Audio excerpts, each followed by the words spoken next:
What I'm gonna do about Sophia? Beat her. You told Harpo to beat her. All my life I had to fight. I had to fight my daddy. I had to fight my uncles. I had to fight my brothers. Child ain't safe in a family man's. But I ain't never thought I had to fight in my own house. I love Harpo. God knows I do. But I kill him dead before I let him keep me. This life be over soon. Heaven lasts always. Girl, you ought to bash Mrs. head open and think about heaven. It's a brand new soberish t-shirt. It's the Gunmetal Black Edition, something that we're trying out. And I think it might be my new favorite. So go ahead and check out our social media platforms and see how you can get yourself one as well. It helps us to keep this podcast running. Hello and welcome to episode 19 of the Best of Me podcast. My name is Samora Mangesi, and this is our small community on the interwebs where we preach self-love and self-respect, mostly through reevaluating our relationships with vices such as alcohol, drugs, gambling, interpersonal relationships, and sex. Now, my next guest today is someone that we have all known for quite some time. They have made us sing. They have woken us up on weekends. And now, what is this thing that you're doing there at Moja? Now you're bringing people together. Yes, now like if you want love, you're scared. Like, listen, I'm your baby. I'm your baby. I think I would be remiss if, considering the fact that we're shooting this episode in the morning, if I didn't say, Bujy, Mornza. Oh my God, you still remember that? Of course I still remember that. Oh my Monza, like that was the most exciting part of my life because I just didn't care, you know. But Monza, actually, Dineo came up with Monza. She used to call me in the morning and say, Monza, chummy. So when I used to do the Monza at that time, I thought it was just innocent candy, yo. No, it became a thing, and I think at the time Twitter was a really big thing. You developed quite a community there of people who were starting the day off right. But you've grown. But the things I did, it is the start of the day, right? Yeah. I will start with the savannah or anything like Monza. Yeah, but you've grown. A lot. You've glowed up. A lot. And we're going to get into that. But before we do that, Bujy, welcome. Thank you so much for making the time for us. Thank you for having me, because I've seen your podcast and I've seen the work that you do. I'm just like, if there's any podcast I want to be a part of, is that one. Because I'm looking at someone that has healed as well. There's so much work you've put, to yourself. I'm like, I would like to have a conversation with him. I think it's also been a while. But before we do all of that, teaser, when I can walk in, hey, all field by my best because anyway, Bujy, when we go to a bar, right, and you get there and the barman greets you, they'll probably ask you something like, what's your poison? Which is essentially what it is you would like to order. So I'm going to pose that question to you as well. What's your poison? Is it like now? Now, yes. Probably could be a dirty martini, but I'd like to have sparkling water.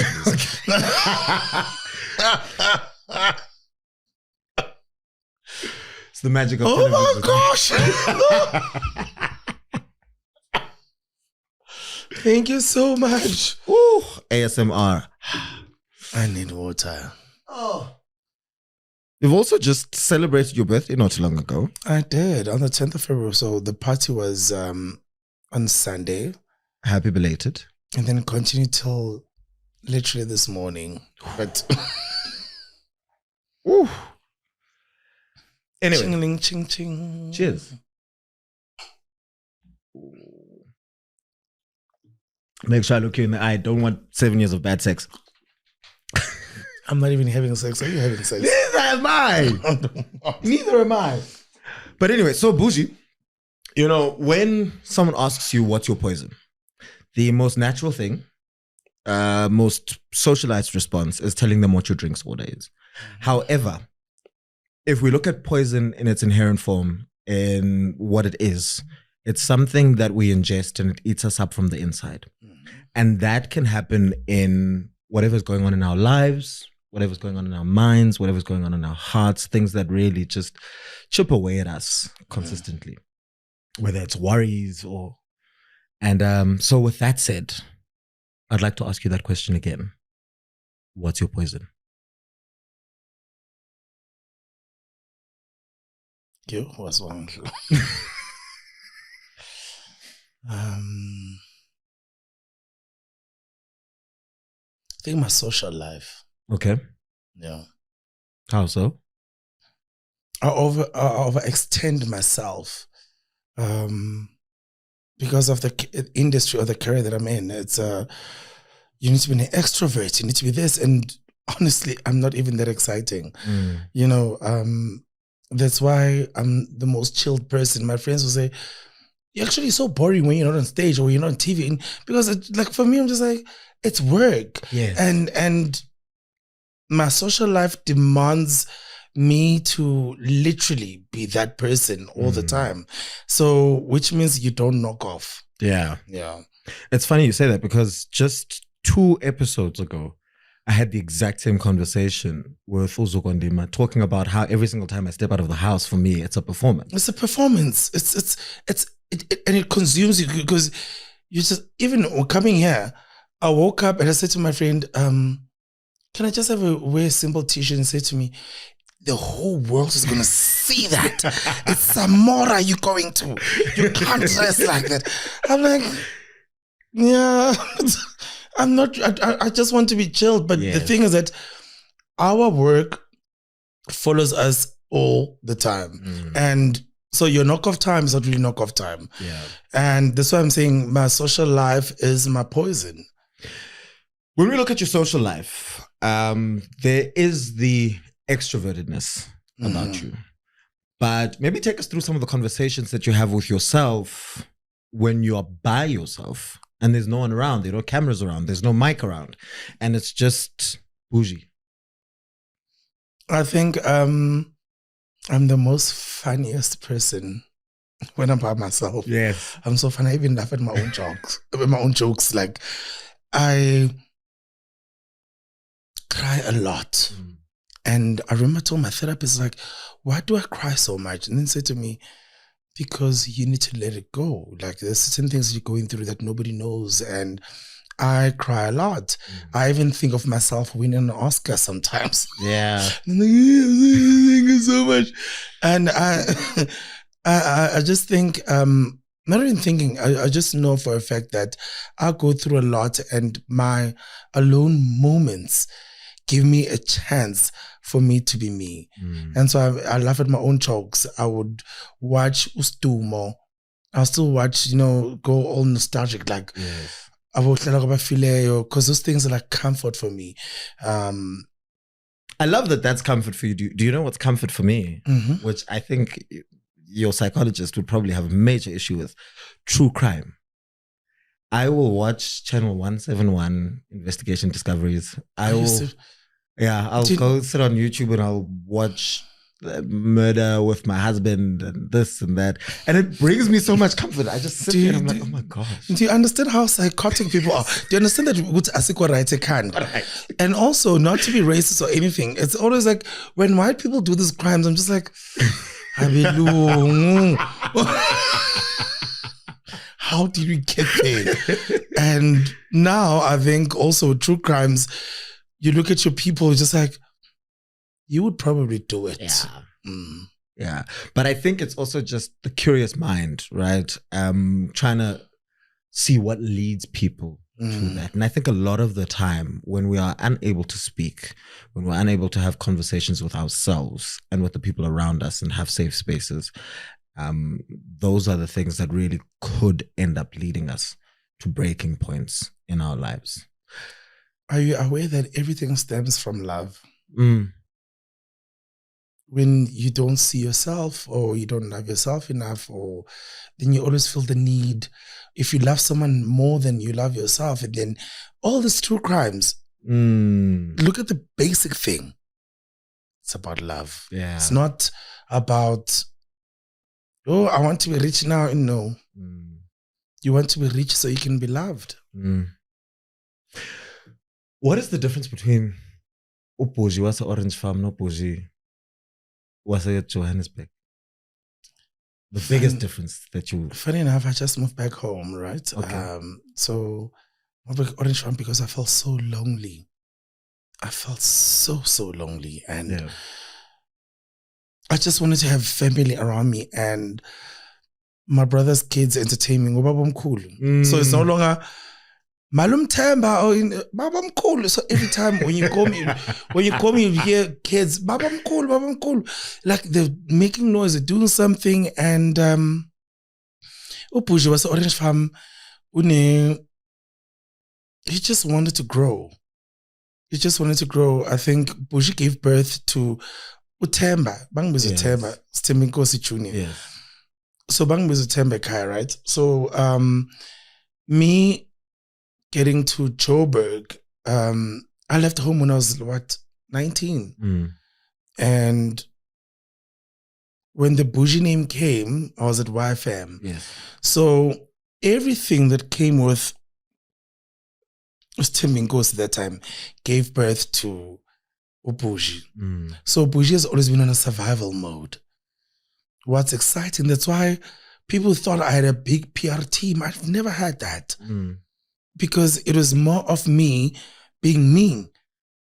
And I think also, now that I think about it, the aggression of me being myself didn't really hit well for most people. Okay. But it did give me the jobs. Yes.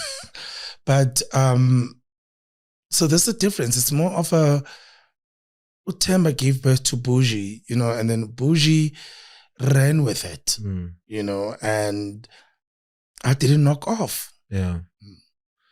You've traversed a lot of different spaces within your career, from All Love Live to YFM to Mzansi Magic to Metro, and I think at the time when you were doing Metro, I'm not sure if for you it is the same, but that was like at the peak or the height in everybody else's view of what you were doing and what you were trying to achieve. And I think it came with a lot of opportunities around it as well. Take us through that time. What was going on in Buji's life then? I think also Metro came at a time whereby I really wanted to grow as an entertainer. Yeah. As in terms of radio. Yeah. So when Metro came, I was more excited, but also because it became so overwhelming that I used to even think, what am I even doing here? Because it's easy for you to be there, but now for you to sustain the same energy, it's different. The egos within, not even management, the egos as entertainers, like as broadcasters, when you work there, it became so overwhelming for me. I'm just like, yeah, I think I want to leave.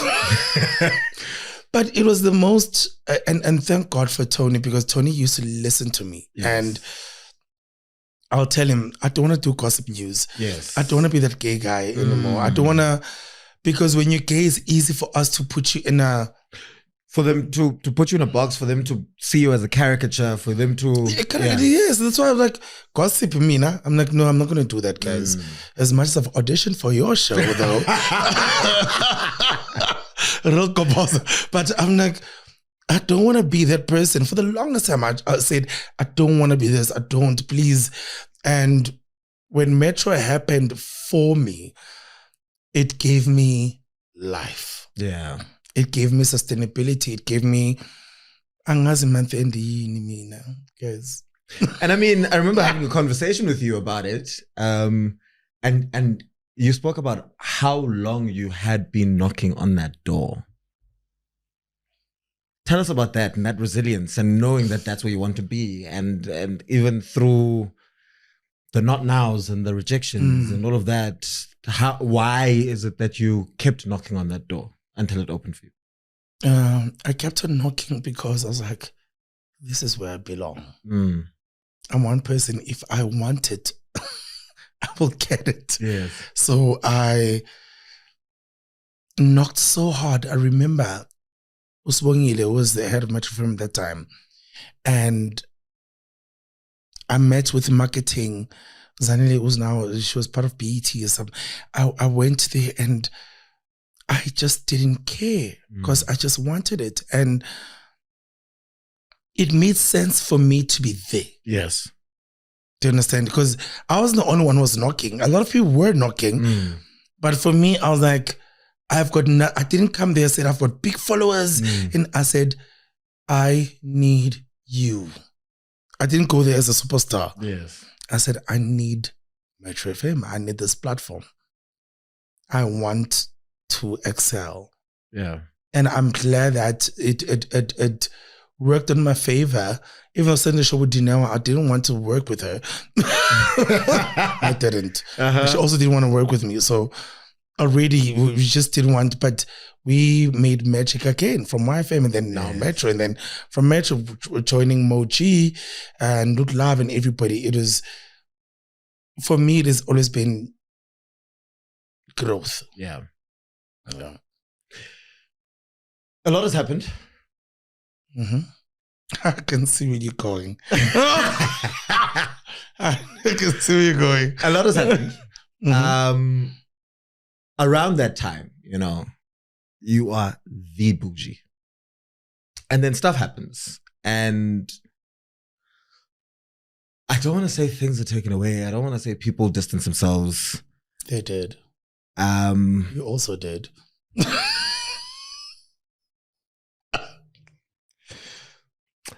Yeah. And here's the thing, right? I don't want anybody to confuse this conversation.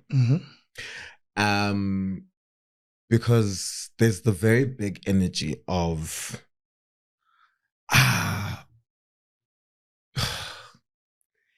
perpetrators being given a platform. Second chance, whatever. Yeah. That's not that. That's not the conversation. The conversation I want us to have, and the direction that I'd like for this conversation to go, is how, and I will assume that there was alcohol that evening.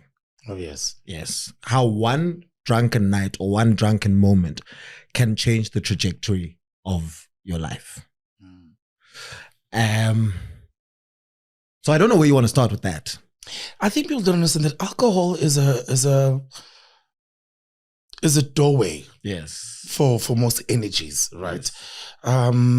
So that's why it's easy for you to die at clubbing. It's easy for you to fall in love even at a club, or it's easy for you to hook up with someone because it's a spiritual doorway. That's what alcohol does. And people that think that are gifted in that light, sometimes they abuse that. And with me also, because now when as lit as we all were, there's no filter with me.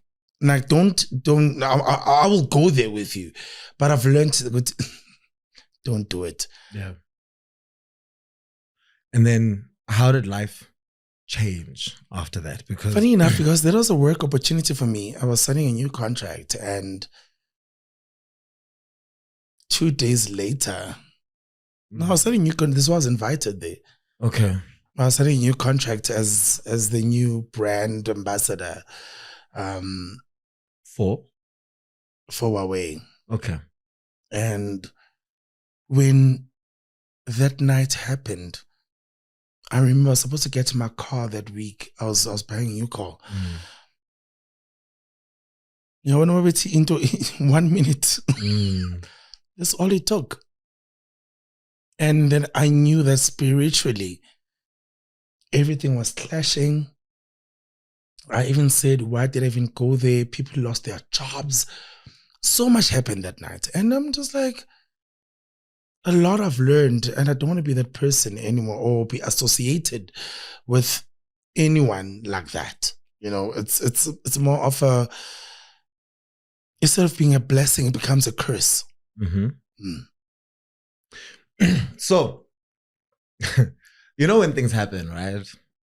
And and I've been through this as well. When something like that happens, you have this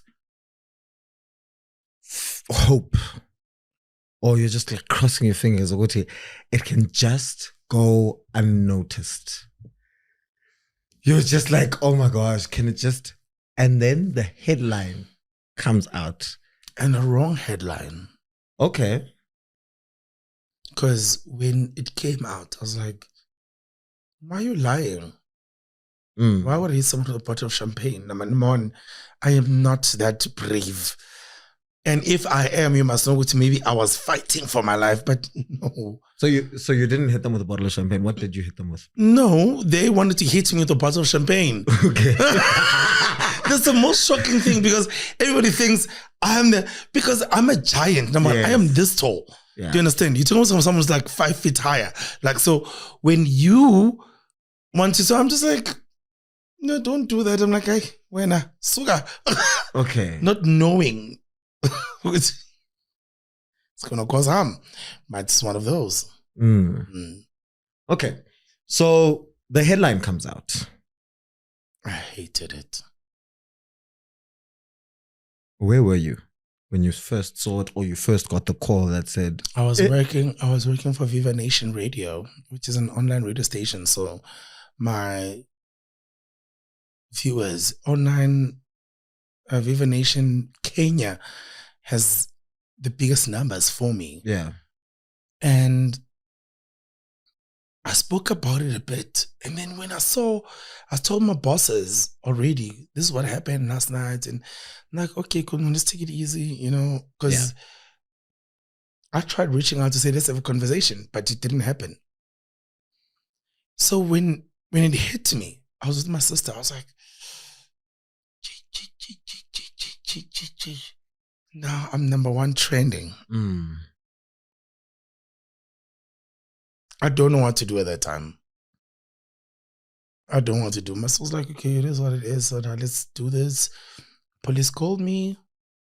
We need to come to Midrand. Went to Midrand, and that's how I got arrested, actually. And I was just like, oh my God, so this is happening. So the time for you to process when something that instant, like when something like that happens, for you to try to be smart about it and stuff, because it's not your life. Yeah. It's not easy for you to say, oh, this is what we're going to do. It's not like you've got a plan. You don't have a plan. Go through it. Yeah. So you go to Midrand, you get arrested. How long were you arrested for? A day. Okay. And then I went to court, and then it denied. They said, because everybody thinks that I went to jail because I was guilty. I've never been guilty. I don't have a prison. I don't have a, what do you call? Tela o favorishe camera yako. Tela o favorishe camera. Because I'm like, abayenzi le nto moja love, no? No, Moja Love actually is quite exciting. So when that happened, where was I? We were talking about a bail. So then they said confirmation of address. So people think because I went to Sun City, it was more of a, he must be arrested. No, it was confirmation of address, and which I know for a fact that I was not even supposed to go through it. And the reason why I did not back down until charges were dropped is because I wanted the truth to come out. Okay. So I was very much as broken and destroyed, and everything that was happening was happening to me. I said, even if I die now, can I die on the truth? I don't care. I don't care anymore. You can take the fame, take the career, take whatever. I'm one person. I don't need, I think my survival skills are so deep that if I have to do certain things, I have to, but I would not do things that are going to hurt anyone. Yeah. Yeah. So Sun City, How long was that? That's 7 days. Papa, wach for you. 7 days. Okay. I think the most shocking thing for me was going to Sun City than being at Sun City. Why is that? Have you seen those cars when you drive in the morning when you're in traffic? Like, now when I see a cut. on the movie, like a video, look. That was me. So, and I was like, all of you steaming goes. You know, and I think the journey going there, there's so much to process, you know. Yeah. So much to think about. I'm like, why was it so easy for you to retaliate that? Or why did you even allow that disrespect before? Because you could have easily stopped it. I didn't stop it. I kept on thinking, it's a woman. She's going to be okay. She's, you know, I tried playing the superhero. It's like, now I don't play it anymore. Because people don't understand that GBV is a real thing and it's beyond a woman. Okay. And as gay men, we go through it all the time. Yeah. But is it recognized? No, it's not recognized. No, it's just a sexual thing that everybody thinks, oh no, I'm a gay, yeah, Foster Indian. But when women do it, nobody sees it for what it is. No one sees it. That is gender-based violence. And when you retaliate, what do you become? Of course. Now, going back to my distance. Why are you saying it?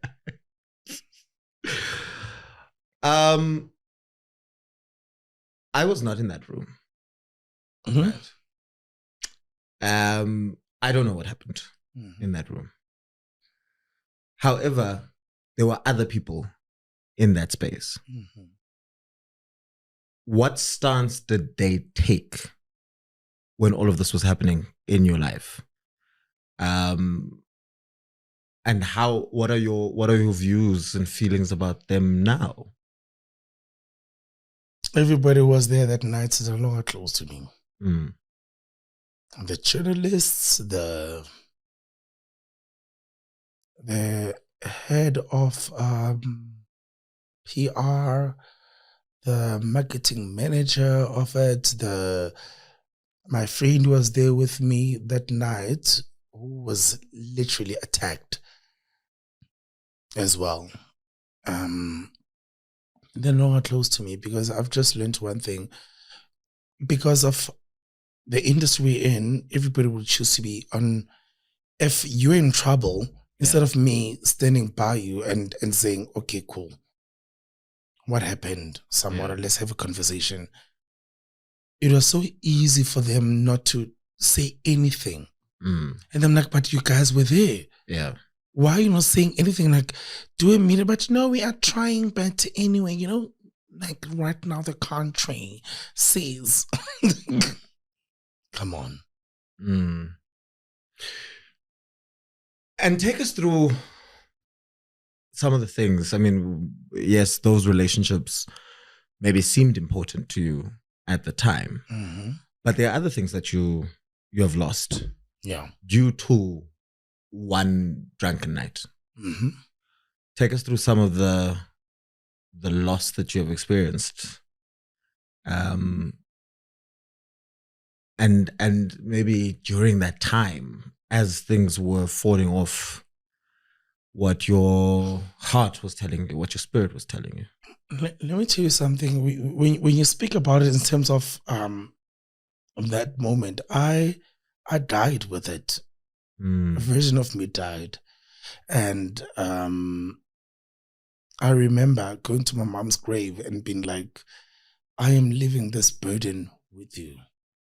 You know, this is me right now. Like, I've been through it and stuff, and I haven't changed from it, to be honest. The only thing is that has made me, I'm extremely calculative with everything that happens around me. Okay. I see through, I see I mean, also seeing you today, like when I walked in, I'm like, oh my God, it's so sober. So there's a me that is woken up to the other version died, the new one. Everything is calculative. Do I want to do this? I don't want people around me. I don't like it's that sensitive. Yeah. And people think, oh, they're always holding to that, to a point at which I remember very well, I even said, you can take all the fame away. When my Instagram account got hacked and stuff, now I've got like 1.9 followers, 1,900. How many did you have before? Which? We're sitting on close to 60,000 when I lost my account. Yes. And now I don't care anymore about numbers. Yeah. Am I working? Yeah. So a version of me literally died at that time. And you look at someone who really, really honestly, it's just like, okay, what's in it for me? Like calculative, is it the right move? Because I didn't think like that before. I get you 100% because that has been me as well. And I think over the last couple of years, there have been many conversations that I've had with myself. And I think which also led up to my sobriety, right? Where one, I just don't want to be in any kind of mess or surrounded by any kind of mess. And I've had to let go of a lot of relationships and friendships. Is it not painful though? I think the enlightenment comes with, first of all, the enlightenment comes with a lot of clarity and vision, right? In that certain things are holding you back. Yeah. Right? So I got to see a lot of the friendships that I had for what they were, number one. And number two, I had a conversation with God and I had said, take away anything that is not meant to be in my life. Take away anything that is holding me back. And even when it was painful, when things were just not working out, when friendships were just, me and this person were so close, it's what happened? And they just literally went away. I would have to go back to that conversation quite often and say, I asked for this. And even if it is painful, but this is the journey that I need to be on. This is where I need to end up. This is where I need to go. And obviously in our minds, we have certain relationships that we think are for life. We think they are solid. But there are conversations that God and your ancestors and other people, even in physical form, are privy to that you are not privy to. There are conversations and that are had about you or at your expense, and about to come and they smile in your face. And for me, when I sat back and I was like, these people are, being removed from my life, I think I saw the positives in it and saying, I don't know what was happening on the back end. And for, the universe to feel, Uti, these people are not right for you. And for also where you need to go and where you need to be. I hate being old. Because you realize so much, when they tell you, it's a good thing that I had the most amazing 20s, guys. I had the most amazing 20s. Yes. 30s were the hardest lessons. And I mean, I'm 2 years away from 40, just turned 38. And I said, you are now 38. You're 38 years old. And the things that I want for myself, it's totally different from what I thought in my 20s. Yeah. What I thought in my early 30s. It's that's why I'm saying that certain lessons are necessary, but they're very painful. Yeah. Because when you lose people, it leaves a lot of, you question yourself a lot. Was I okay? Did I do right by them? Did I, looking back at it now, because I mean, it's easy to have those feelings and those conversations when you're going through it. But now that you've gone through and you've lost the people and you're looking back, what are your feelings about losing those people now? You took advantage of me. Because the thing about being a giver, someone that wants to see everybody happy, you compromise yourself so much. And the most selfish people don't even know. You compromise so much. You even compromise your value to even a point whereby even your rate is reduced because you're trying to make everybody happy. Yeah. And I've learned I don't want to do this anymore. I don't want to do it. This morning, I had a gig. They said to me, we're thinking, hey, we're going to pay you this. I'm like, no, I'm not going to do it. Because I've learned if you don't say it, if you don't own it, then it becomes worse. Yes. Oh, there's, like the phoenix, you are engulfed in flames and people see you burn, right? But then there's a resurgence. There's a new birth. There's a new life. And of course, I'm a firm believer in that we don't ever go through anything that is not meant to put us on the path that we're meant to be on. So I want you to take us through working through the issues. You've mentioned that you are in therapy, but also I'm done. I told him, I am done with you. Because sometimes therapy, you can easily be very independent, like dependent on your therapist. I'm just like, nigga, I'm out. Because I've switched from female to male. Okay. Because I realized that as a gay man, we always want to lean on the feminine on the femininity energy, like on the female side. And we are men at the end of the day, you know. Unless you're transitioning, obviously, I'll respect that. But I saw what I went through. It's every man's struggle. It's not a gay struggle. It's every man struggle. How do you control your temper? Why do you drink so much? Why is it this? Why do you feel a need of hooking up with everyone? Why is this coming? You know, so it's not a gay thing. Yeah, it's a man thing. It's most men's downfall. Yes, is through women. You cheated, you get divorced, they divorce you, they take half of your money, or you became Hold on. Because now you are saying the downfall of every man is through women. And then the first thing you mentioned is the action of the man. Yes. But the action of the man is his downfall, not the woman. No. Don't forget,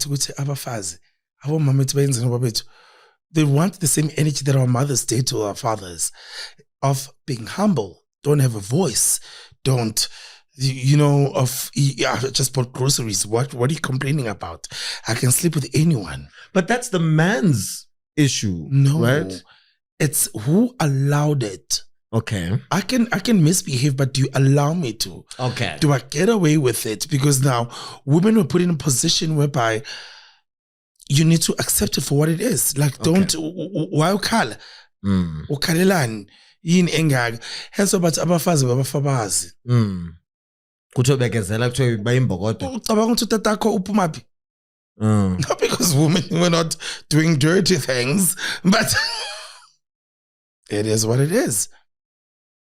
Okay, so now we've got this generation of men, right, who are receiving pushback from women because women have been elevated. They've been given an opportunity to be at a certain level. So there's different societal structures now and different ways for men and women to have to interact with each other. Where does that then put men currently, gay or straight? So, man, the title that was given before was because man can get away with everything. Yes. there was no accountability. Yes. Do you understand? There was no one was saying, no, Linton's wrong, I'm phone in no.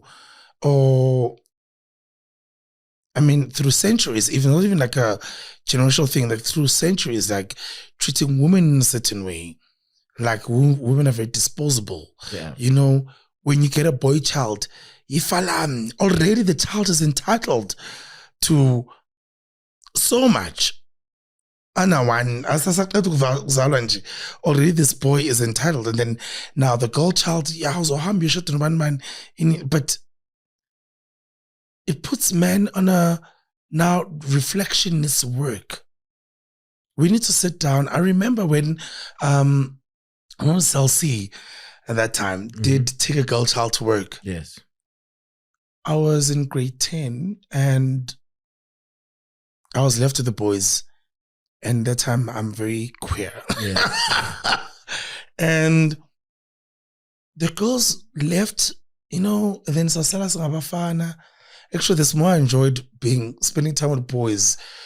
Actually, because it was not even, I mean, when you're that young, you're not even thinking sex, but you just want to be part of them. Yeah. By the things, because you're queer, because you're gay, sometimes rejection is too much.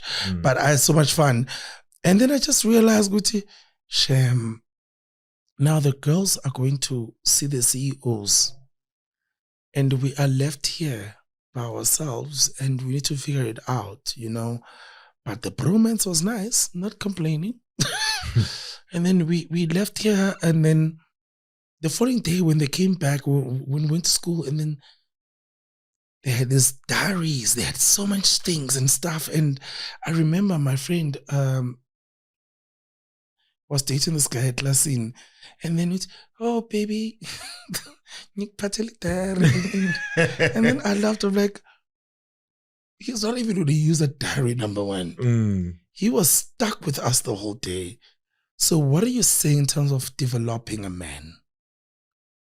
What are you saying when guys, nobody's taught men. Men just, we learn things as we go.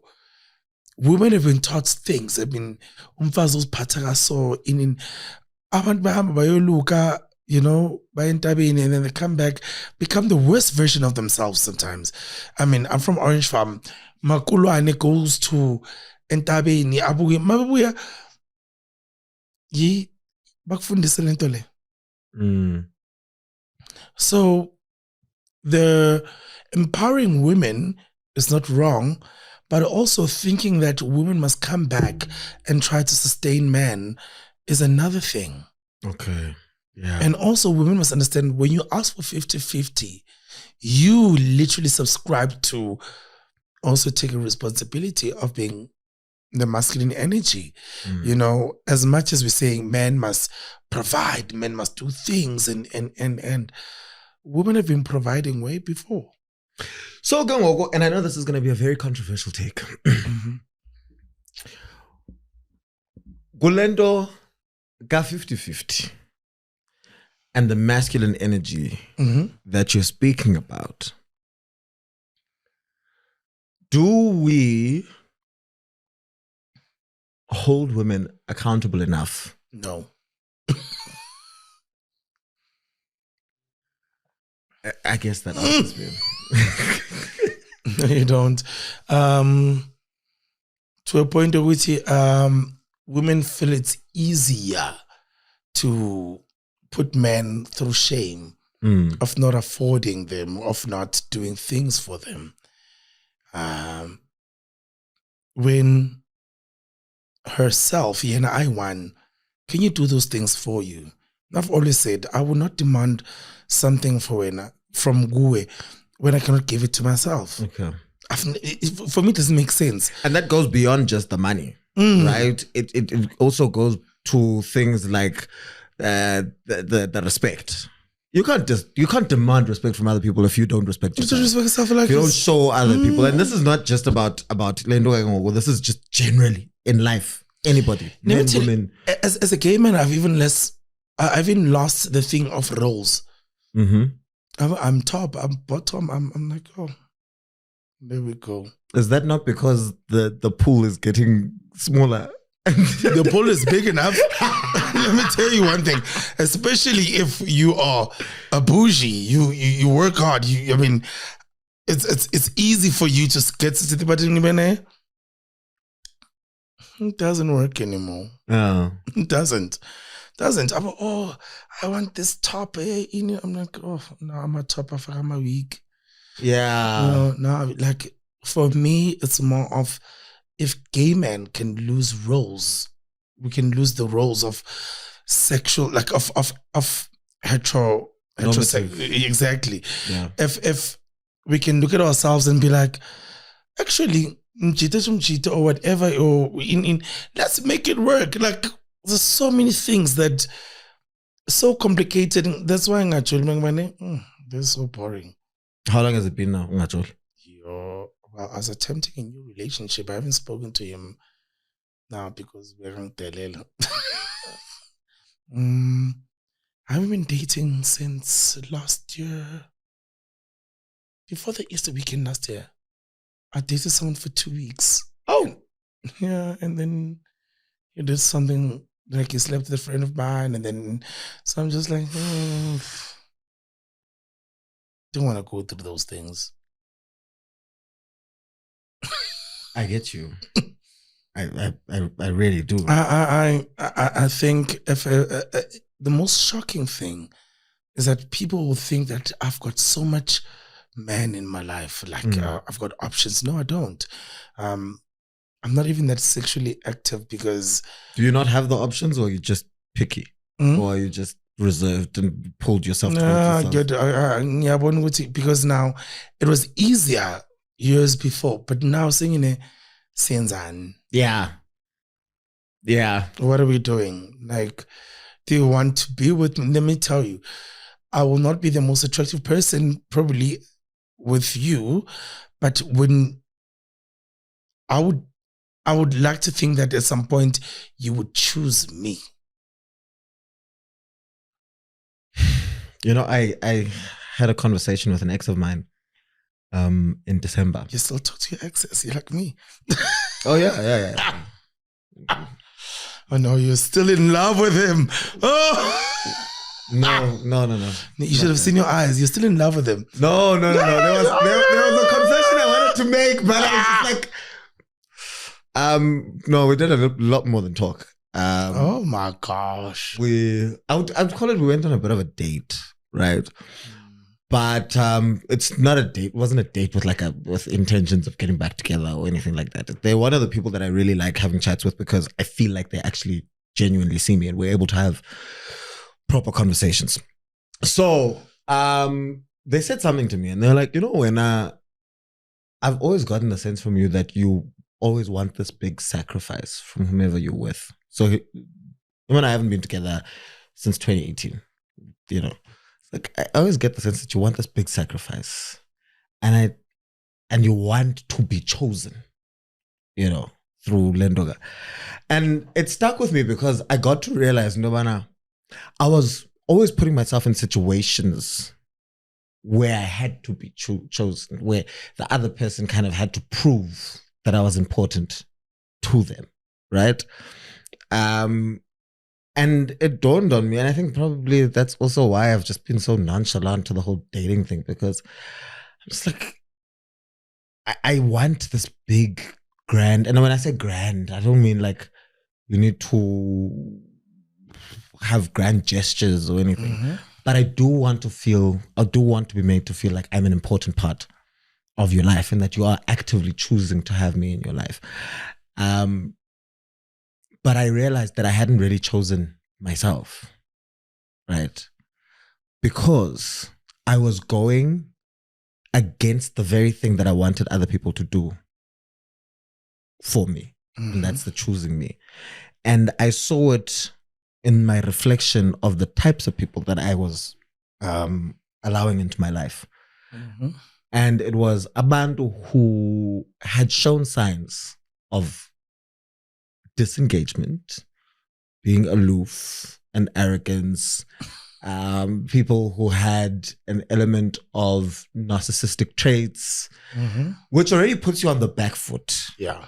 which then means that you want this person to go against everything that they are to show you all tando. But I already knew that this person is incapable of this. So now I'm putting this big expectation on them to choose me when all they're ever going to do is choose themselves. So I guess the question is, when you want people to choose you, do you feel like you have chosen yourself?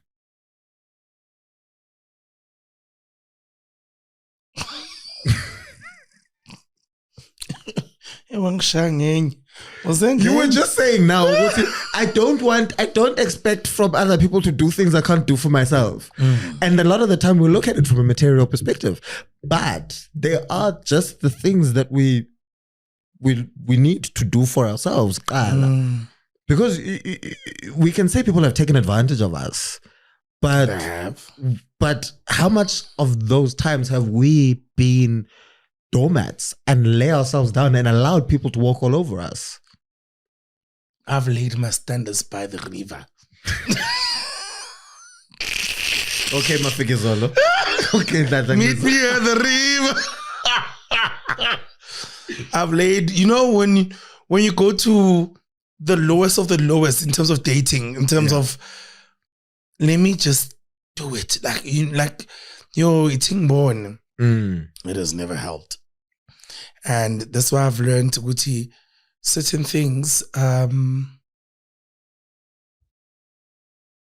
we can't date anymore without intention.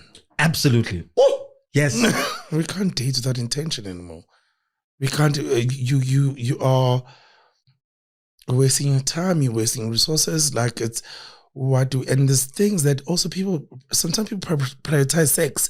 I'm like, let me tell you, I don't care whether sex is something that I always say to people, it's things that you can work on. Yeah. I promise you. Sex is something that we can all work on it. If maybe your idea of gay relationship, you bottom, whatever, there's our sexual roles, I've let them go. Don't do that. And if really you're excited by, he must have this steak, he must what, or have this big ass in. It's things that you can sit down and be like, I can work through this. She's like, aspirations zamzo ifaka TV in the episode, and I've gone out the window. Dick and S. No, besides, because I'm an S man. Like, I like it big. Like, okay. But I've dated people who are strap, and because actually I'm willing to lose that imagination of what really, what you think is sexually appealing, I think the most important thing that you've said there is the fact that we cannot date without intention. I mean, it was fine back then, but once you reach a level of knowing and a level of self. How old are you now? I'm 33 now. I'm 38. Yeah. No, you're still in your early 30s. Yeah, but Bujy, my life experiences say that I'm 45. Then clearly I'm 60. But once you reach a level of self-cognizance and knowing yourself and understanding yourself, and when you stop doing things for external validation and other people and all of that, a lot of the things fall away. And now you understand what do I seek in a relationship? Or what do I seek in a friendship? What do I seek in a work environment? And you're able to go against the grain in what you do. And I think that is very important, because now you understand there's so much deeper that you can go. Mm-hmm. And there's so much more fulfillment in mental capacity, emotional capacity, spiritual capacity, more than just the physical things that we see. And let me tell you, no one will come to you as perfect. Yeah. And I'm one person. I'm willing to help you find what's going to help you, be the better version of yourself. Because I strongly believe, what's the point of me being in your life and you're not getting better? So which means we're useless. So I'd rather be in your life to make it okay. For you, when you wake up in the morning, you don't have anxiety because you're thinking about me. You're thinking about, hey, let me, if I am not making your life better as a partner, it's a problem for me. What else am I doing? Because just like fame comes and goes, sex comes and goes. Beyond that, now ageism is it's a big thing in the queer world. Where I've got a friend right now, he's 67, and he's so lonely. He says, nobody wants me because I'm old. Nobody, and I said to him, why didn't you find someone in your 30s? Also, baphelela abanye 67-year-old. Okanye yena ukhangela u-30-year-old. Yeah, no, for now 20-year-old, even worse. And then also now, you also don't want to pay. I'm like, if you're gonna date someone younger, and you don't want to pay, come on. No, I wouldn't waste my time. Fame can be a drug. Fame is a drug. And not can. Fame is a drug. You know very well. Fame is a drug. And you can be addicted to fame. We all are. You went down to 1,600 followers on Instagram. If I didn't die that day. If I didn't die. Take me through the trajectory of your fame since the big incident. And since what? The big incident. Yeah. And also how that has felt, how it's felt like losing parts of you. And then also maybe getting to the point of not caring and rebuilding yourself. It was sad for me to, yes, a part of me at some point really didn't want to be that popular, like to be that famous or anything. Like I was willing not to be famous, have a relationship, and I don't know why I've always prioritized being in love so much. So I was willing to let it go. But that incident was like, I cannot go down like this. I'm like, I can't. Guys, never. I was like, what?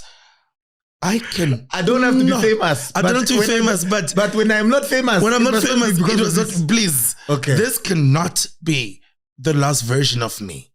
It's funny you say that because I also had an awakening and I said, this is not how I want to be known. Like, what? Everywhere I went, when I was sober, people would be like, oh my gosh, it's so good to see you sober. And I'd be like, oh my gosh. But that's the funniest thing about you. I will tell you right now, I don't think you really need alcohol. you never really, no, you don't, because you've got a huge personality. So you make people feel comfortable. So what alcohol does at that time, what it did, it's more of, it opens wrong spiritual doors for you. Yeah. And then now you find yourself in a mess and then just like, how did I get here? Let's get back to your answer. Mm-hmm. So I said I don't want to go down that way. I'm going to tell my truth. Yeah. And as uncomfortable as it is, that's why other parties never said anything, because I'm like, if you're going to say anything, dare you lie? Oh my God, uzokhuluma manga. Because I've done nothing but tell the truth. I'm still waiting to hear from you. Because the last time I saw you, I gave you a big hug. I said, it's okay. Let's let it go. But I almost died from it. And even if I died, your goons, whoever there was involved politically, it was going to be another gay guy gone. You didn't see any human value.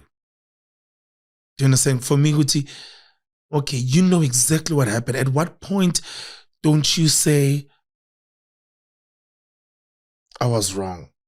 Everything for you it's a PR stunt. It's what? It's in. That's why when I always say the energy that I receive always comes back people stand on Matrati. I remember one party, hey, I'm like, I'm sitting in my corner. I'm like, it is yet to begin. Yes, the episode.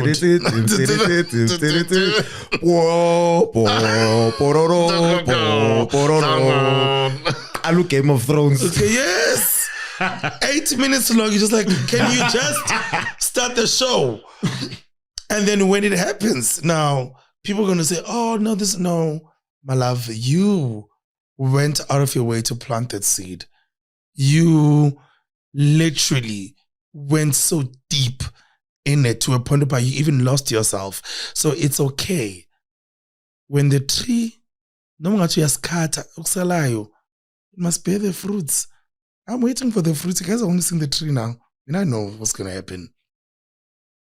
And don't call me Madlanga Commission. Do you feel like you're a victim? I am. And it's not a feeling. It's the truth of what happened to me. Nobody really sees it. Nobody really cares for it. It's like, that's what I'm saying. I even now know what men go through. Yeah. With certain emotions that whereby you want to say something, but nobody hears you. It's like, oh, say it. It's but you're just like, but do you understand? That's why even the people that were there that night, when they send me messages and they apologize, I'm like, no. What accountability do you take for how things turned out? And I also had it coming. Okay. I had it coming because I've got a temper. Temper. Yo, I've got I think for me to see myself on that, because there was not even, I've done worse before, but because it was men against men, like fighting another man. So men don't want to see themselves as losing, so they wouldn't really publicize that shit, I was like, if there's one thing that I've learned from that, Hashem, the power of walking away. I don't wait for you to swear at me, because people don't understand that walking away is a skill. I don't have to wait for you to say certain things. I can see it coming, and then I'm just like, okay, I can see what's going to happen here. Then I walk away. So a part of me was, I had to learn witty, because sometimes God talks to you, say this is wrong, your behavior is wrong. Being meaning shawe bonda, nishawe yonki into, and then go to prison for 7 days. Sun City. I said to my friends the other day, I was like, guys, I'm so well traveled. I've been to both Sun Cities. They died. So that till today, angwas nogulas. Ngibona iseza. Yeah.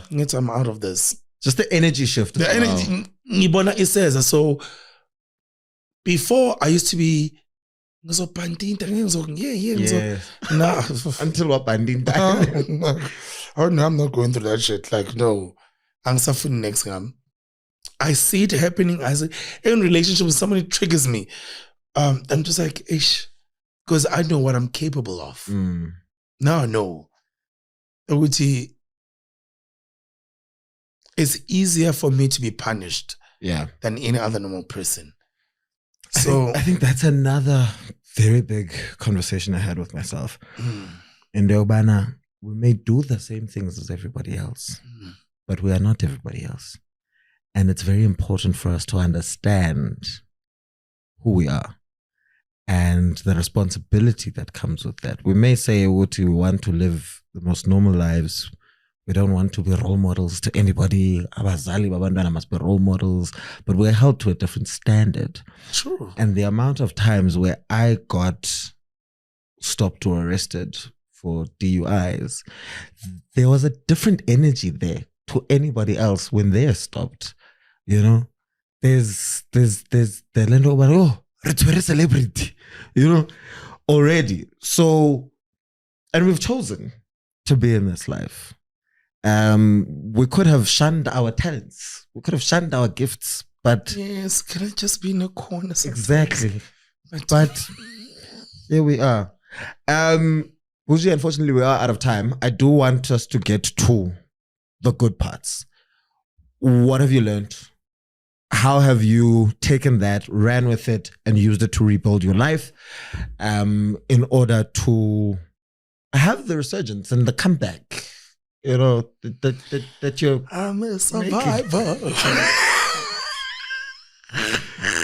As long as you know, I'm a survivor. Beyonce, Michelle, no, I can be Michelle anytime. This is a thing. She's amazing. Give me Michelle any day. Be the Beyonce. I don't care. I'll Michelle my life throughout.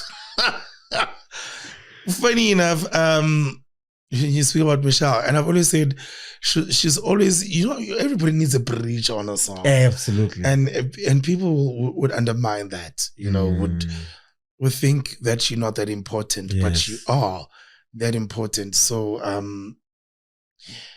the biggest thing that I've learned is I just want to be happy. Yeah. I want to make money. Started a new project. Started my team building company. I'm going to nice. Yes, I've got a whole team building company, which is costing me my much love salary. But see this thing. One of my jobs is paying for me. I go to work to come to work. Yes. Why am I spending so much? Why? It made me become a better version of myself. I'm a better man. And I think that dark moment, the only thing that I didn't like about it is that it was public. Yeah.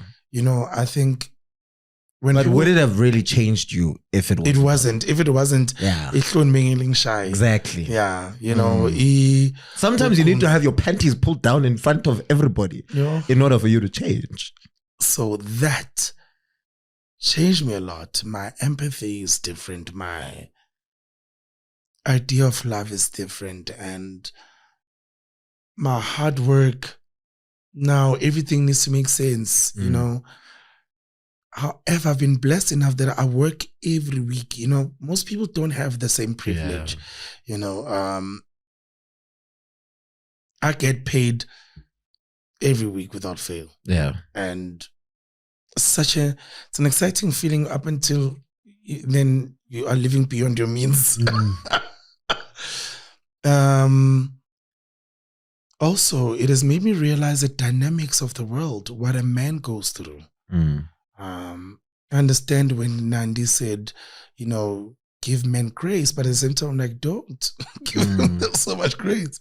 I wish that I would have learned this in my 20s than my 30s. But the 20s were the 20s, Now I'm in my turning 40 in the next 2 years, so I'm more grateful, man. I don't know how to explain it.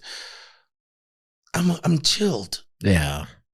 I'm chilled, and I understand every time I'm like, God, put me through it. Let me see it for what it is. That's why even dating now, it's not as easy as it was before. Hooking up. I don't know when was the last time somebody touched me or I did whatever. Like, no, mama, don't touch me. Don't touch me. Because I don't trust you.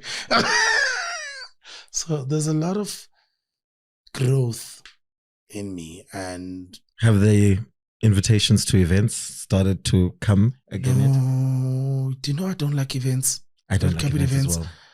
For me, if it's not making money, it was at some point. I remember I got invited to Bridgerton, Netflix, right? And then I RSVP'd because I was supposed to pay and everything. It's one of those invites where they pay you and stuff. And the lady said, "Oh, apparently there's so much drama around you, so we can't have you at that event."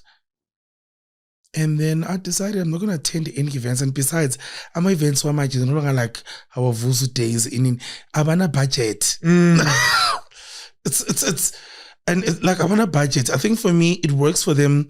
Invite your influencers, anyone who's famous on TikTok and stuff. Once you want the real, okay, that came out wrong. Tetapus.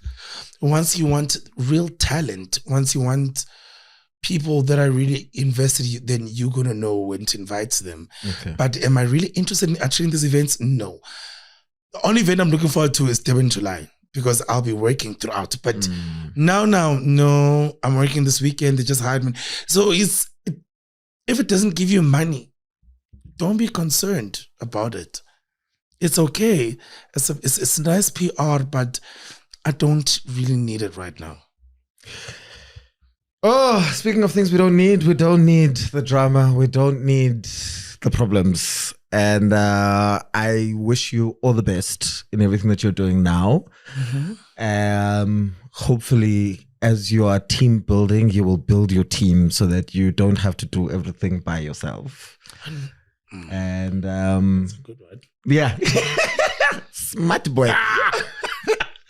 But thank you so much yet again for coming to hang out with us. Thank you. I wanted to be part of your podcast, to be honest. Like, when I watched it, I was just like, actually, I would like to have a conversation with you. And as sober as you are, it really looks good on you. Thank you so much.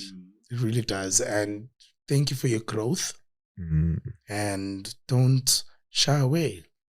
And you can get married on it. Yeah. Bujy, I haven't been in a relationship in 5 years. I would need to kickstart my thoughts on relationshiping. Are you serious? Yeah. No, 5 years. Yeah. I mean, I've tried. And then what have you been doing? Doing hookups? Sexually, you're not active? No.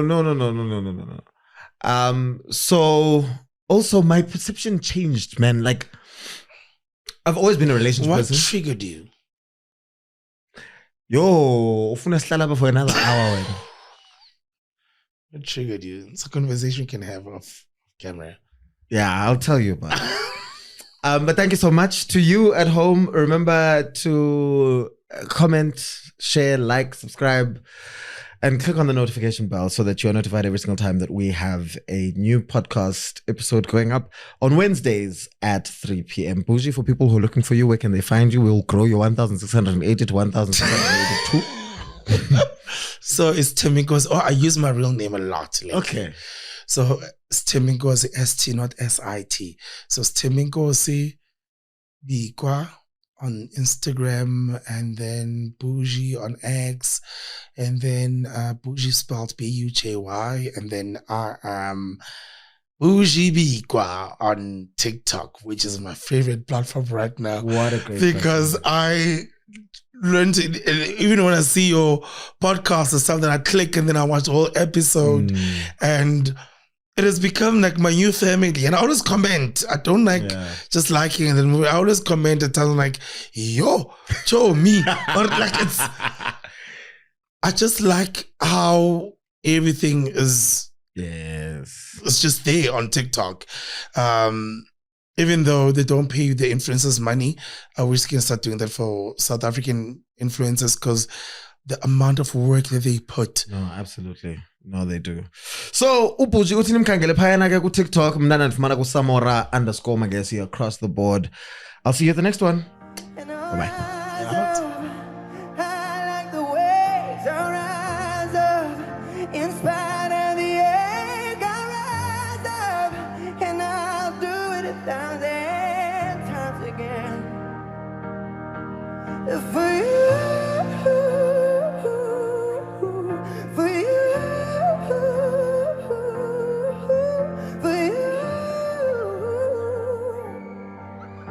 For you.